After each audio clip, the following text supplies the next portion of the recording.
Hey everybody!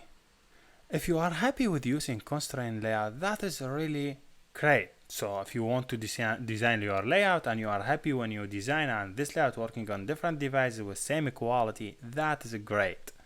But you have to know this is not the end of the story. Constraint layout is something came stable with Android O.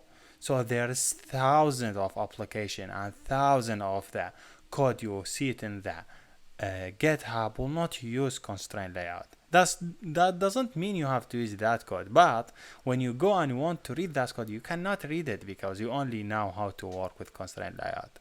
For that reason, in this video and next upcoming videos, I will teach you some other layout like linear layout, relative layout, or what and other. So if you see here, we have something constraint layout and I have one button.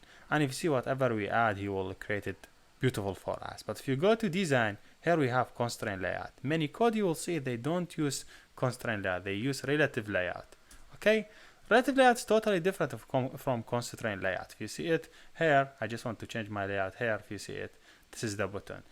Relative layout allow you to add object in any place and define certain thing to that object. But a relative layout, when you add any object inside the screen, you are not able to add constraint other stuff because hey, this is relative layout. And I will teach you in next 3 videos how to work with different way with relative layout. So the idea that I want to tell you here, if you are happy with using constraint layout and you feel you design layout that work on different device, that's great.